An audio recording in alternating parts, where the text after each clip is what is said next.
যায় তাদের হাত ধরে, যারা এটাকে কন্ট্রোল করতে পারে তাদের হাত ধরে। কিন্তু ১৯৭১ সালের পরবর্তী ১৯৭২ সালের সময় যখন বিপ্লবীরা একে অপরকে মাইনাস করেছে, একে অপরের উপর আঘাত করেছে, সেটির কি পুনরাবৃত্তি আমরা মেনে নিতে পারি কোনোভাবেই? আমরা দেখেছি যে বৈষম্য বিরোধী ছাত্র আন্দোলন, যেটি আমাদের গণঅভ্যুত্থানের মেইন প্ল্যাটফর্ম ছিল, সেটিকে কিভাবে মাইনাস করে দেওয়া হয়েছে, কিভাবে নিস্তেজ করে দেওয়া হয়েছে, এবং সেই জায়গা থেকে তাদেরকে এমনভাবে ডিজিটালাইজ করা হয়েছে যে পরবর্তীতে যখন একটি রাজনৈতিক দল গঠন করা হলো, সেই রাজনীতিকরণের মধ্যে যারা ছিল, তার বাইরে যারা ছিল, সবাইকে তারা একেবারে নিঃশেষে বিভাজিত করে ফেলেছে। এই বিষয়টি কেন হলো? আমাদের গণঅভ্যুত্থানের সব থেকে বড় স্টেক বা সব থেকে বড় যে বিষয়টি ছিল ভারতের আধিপত্য বিরোধী আর হচ্ছে বৈষম্য বিরোধী, সেই বৈষম্য বিরোধী ছাত্র আন্দোলনের নাম দিয়ে আমরা যদি সব থেকে বড় বৈষম্য করি, সেটিকে আমরা কোনোভাবে কাম্য করতে পারি? আমরা করতে পারি কিনা? আমাদের অবস্থান থেকে আমরা বেসরকারি বিশ্ববিদ্যালয়ের শিক্ষার্থীরা এখানে উপস্থিত আছি, আছে মাদ্রাসার শিক্ষার্থীরা, আমরা যারা বিপ্লবের প্রকৃত স্টেক হোল্ডার যারা ছিলাম, আমরা এটিও লক্ষ্য করেছি বৈষম্য বিরোধী ছাত্র আন্দোলনে পরবর্তীতে যখন এটি কমিটি করা হয় এবং পরবর্তীতে এদের যখন পরিষদ নির্বাচন করা হয় বা কাউন্সিল নির্বাচন আসে, সেখানে আওয়ামী লীগের নেতার ছেলে থেকে শুরু করে ছাত্র লীগের নেতাদেরকে পর্যন্ত পদায়ন করা হয়েছে। তাদের সাথে কোন ধরনের লেনাদেনা, কোন ধরনের বিষয়গুলো তাদের ভিতরে কোন ধরনের লেনাদেনা হয়েছে, সেই বিষয় নিয়ে এখন আসলে সুযোগ নাই কোনো চিন্তা করার। কিন্তু আমাদের অভ্যুত্থান বাস্তবায়ন আন্দোলন থেকে আমরা এতটুকু করতে পারি বা এতটুকু বলতে পারি যে অভ্যুত্থান বাস্তবায়ন আন্দোলনের তৈরি হয়েছে, জন্মই হয়েছে এই বিষয়গুলো সবকিছু সমাধান আনার জন্য, বিপ্লবকে পরিপূর্ণ করার জন্য, অভ্যুত্থানকে সংস্কারকে পরিপূর্ণ করার জন্য। আমাদের জায়গা থেকে আমরা আজকে এতটুকু ঘোষণা দিতে চাই, অভ্যুত্থান বাস্তবায়ন আন্দোলনের মাধ্যমে অভ্যুত্থানের যে প্রকৃত আকাঙ্ক্ষা ছিল, অভ্যুত্থান যে কারণে হয়েছিল, যেই সংস্কার চেয়েছিল, যে ভারতের আধিপত্যবাদ বিরোধী জায়গা থেকে তারা কাজ করতে চেয়েছিল, সেটির পরিপূর্ণতা লাভ করবে। এবং আমি দেশবাসীকে সবাইকে আহ্বান জানাচ্ছি এই অভ্যুত্থান বাস্তবায়ন আন্দোলনের সাথে শরিক হতে এবং অভ্যুত্থানকে পরিস্ফুটিত করতে, অভ্যুত্থানের সাথে একত্র হয়ে অভ্যুত্থানের প্রকৃত যে আমাদের যে স্লোগান ছিল, প্রকৃত যে আকাঙ্ক্ষা ছিল, সেটিকে বাস্তবায়ন করতে। আমি এ পর্যায়ে, আমাদের সাথে একজন জুলাই যোদ্ধা আছেন, না আসবে ততদিন পর্যন্ত এটি চলমান থাকবে।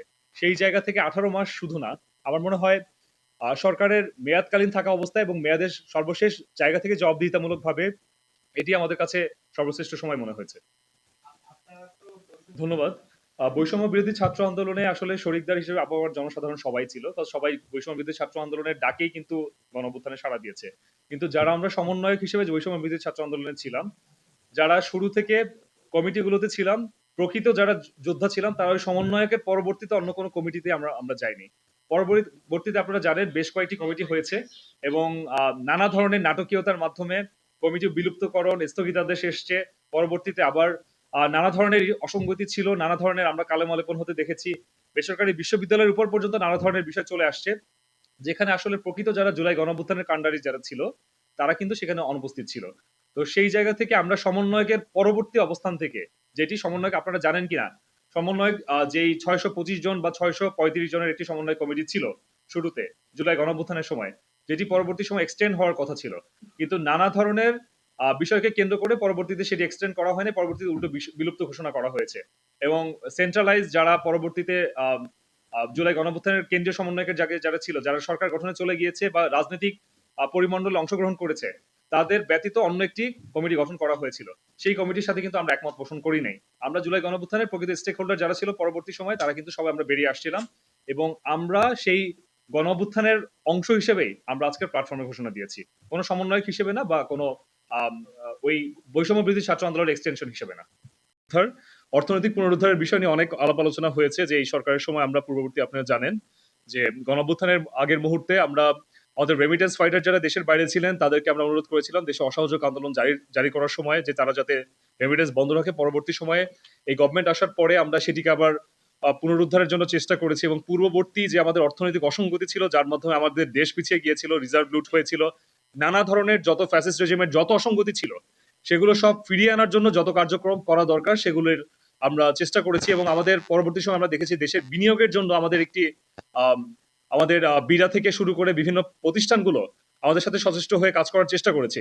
সেই জায়গা থেকে আমাদের কদ্দূর উত্তরণ আমরা লাভ করলাম, সেই বিষয়গুলোর জবাবদিহিতা আমরা চাচ্ছি এবং এটির আমরা রূপরেখাও আমরা দেওয়ার চেষ্টা করেছি, যা আমরা ভবিষ্যতে আমরা আপনাদের সামনে পরবর্তীতে উপস্থাপন করব। কিন্তু আমরা এই মুহূর্তে চাচ্ছি আমাদের কমিটি ঘোষণার বিষয়টি, যে আমাদের এখানে একটি আমরা প্রস্তাবনামূলক একটি কমিটি আমরা তৈরি করেছি এবং আমরা এটি দিয়ে আমরা হচ্ছে আপাতত আমাদের কার্যক্রম পরিচালনা করব এবং ভবিষ্যতে আমাদের যত কার্যক্রম হবে সব এই কমিটির মাধ্যমে হচ্ছে প্রকাশিত হবে এবং এই কমিটির তত্ত্বাবধানে চলবে।